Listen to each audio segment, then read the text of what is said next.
vision and everything. He will hold the hand for the whole 2 weeks that the clinic is going on and educating the patient on how to start the recovery program once we're done.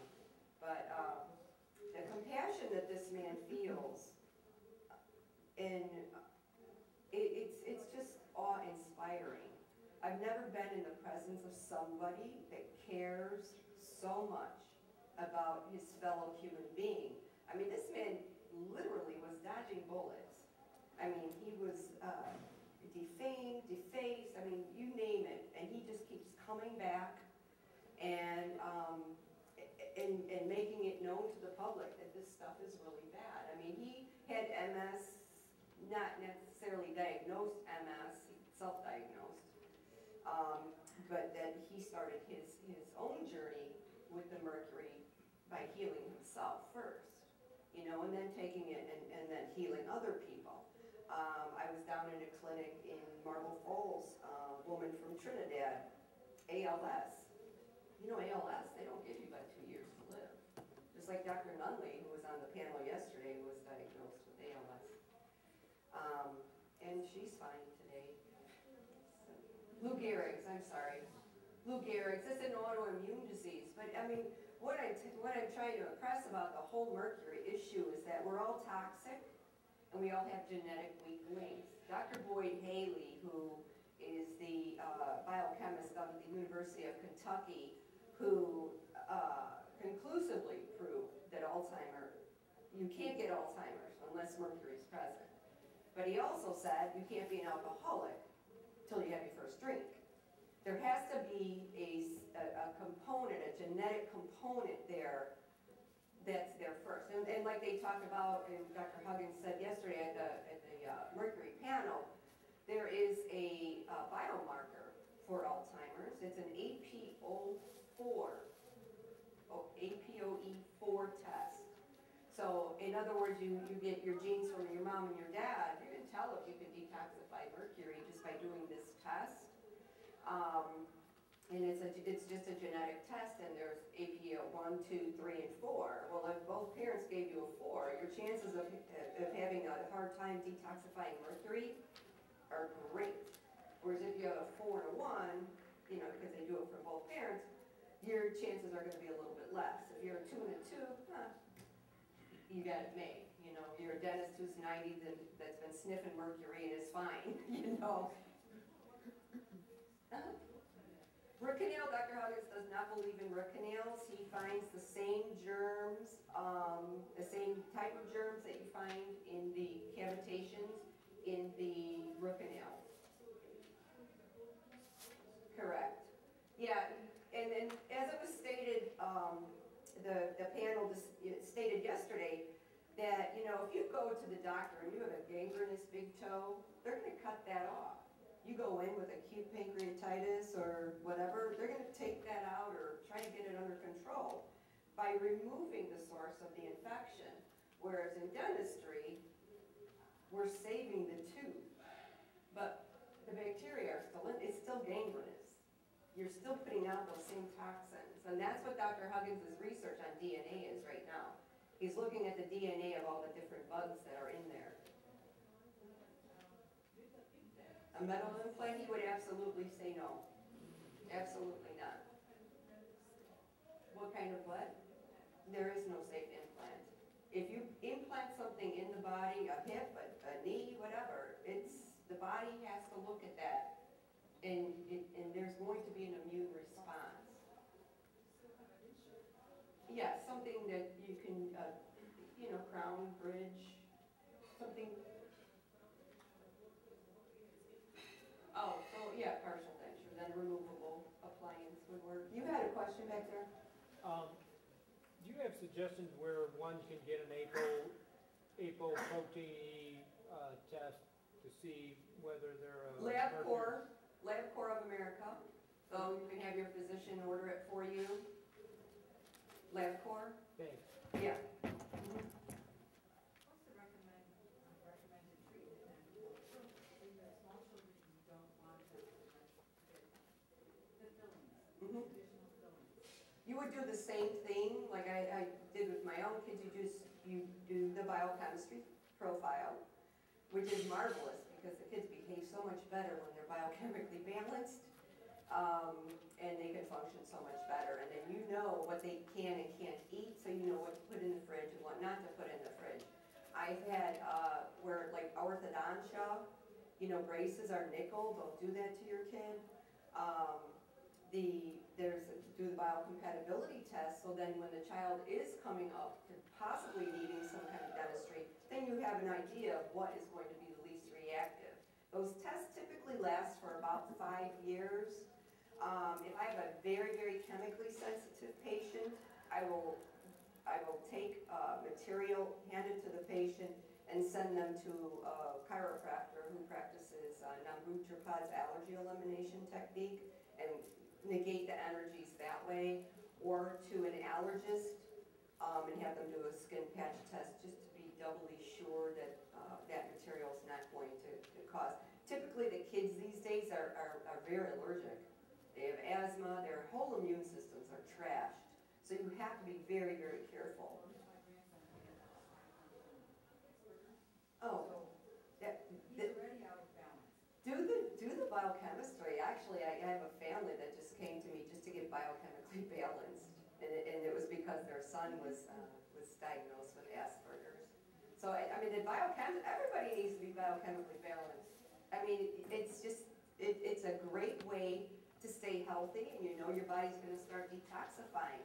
10 years ago, when I had my children go through this program, my son, who I was pregnant with in dental school, who's learning disabled, or titled learning disabled. I mean, he's being mainstreamed now, but they titled him back then at 6. And I was like, well, wait a minute here. 4 months after the vitamin therapy, retested, there was mercury showing up. So he had no mercury showing up anywhere, which is what Dr. Huggins has termed retention toxic, because your system's too sick to even excrete. Mercury dismantles the very system that's necessary to excrete it. It's very, very, very wise. I think it comes from the devil, actually. But so after just 4 months of being on the vitamins, it was in his stool, his urine, and in his hair. He was so toxic, I didn't see it anywhere. Yeah.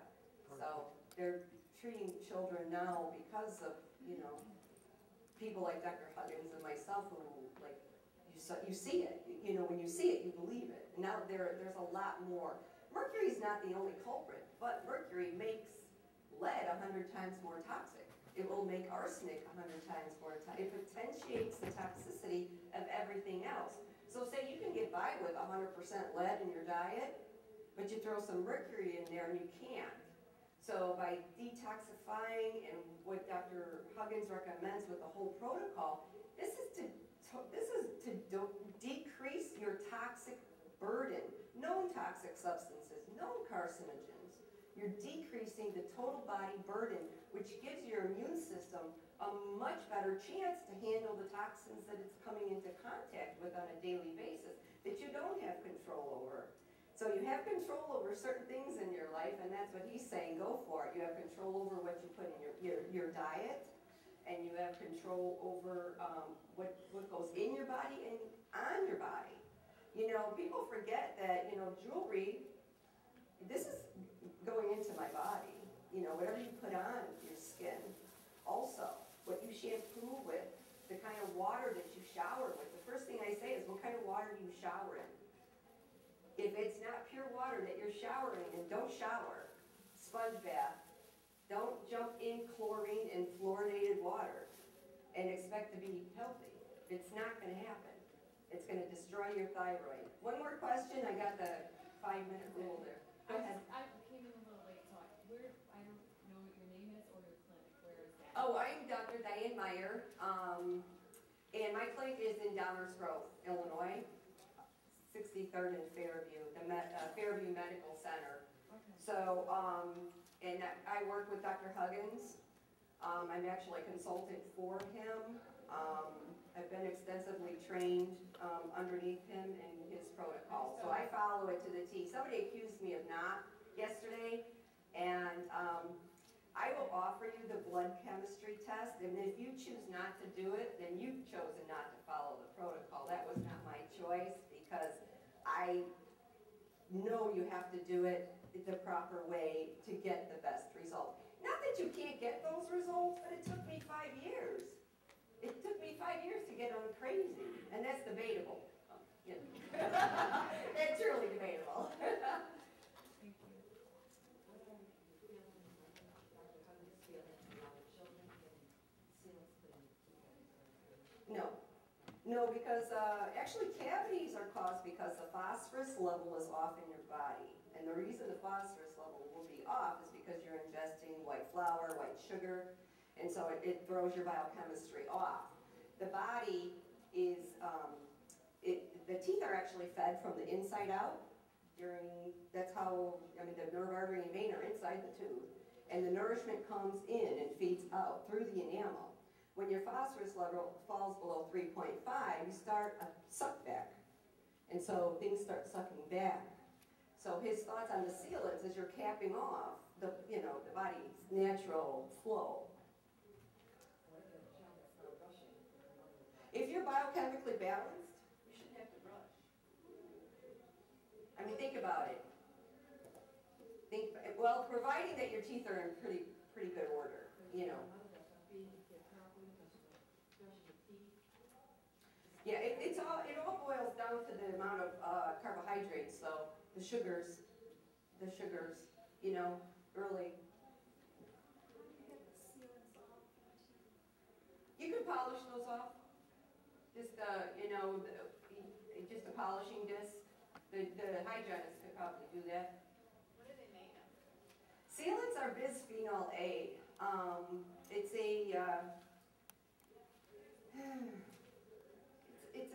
a composite, but it's a flowable composite. But the main constituent is bisphenol A, which is, that mimics estrogen.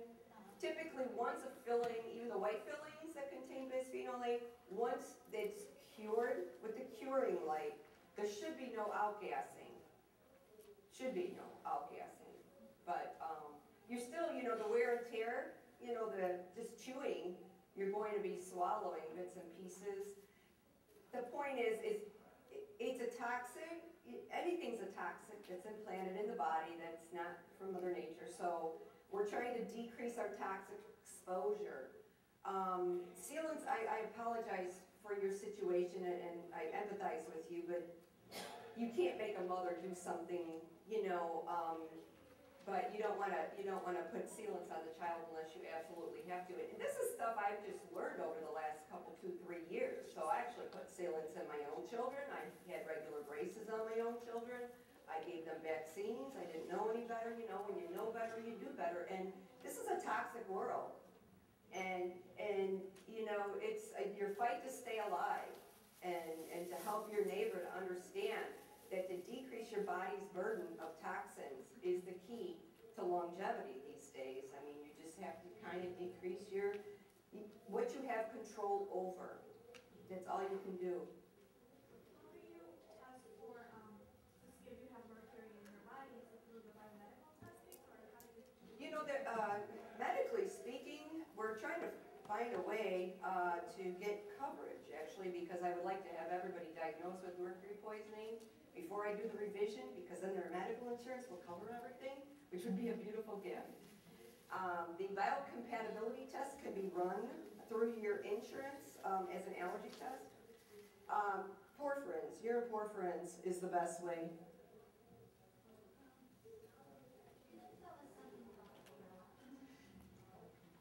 Dr. Huggins says anything from the ocean should not be ingested. Chlorella is from the ocean, it should not be ingested. Anything from the ocean. Don't eat fish, don't touch it, don't even think about it, don't come near it. It is loaded with mercury, and I'm out of time. I just got the big zero, so I have to wrap it up.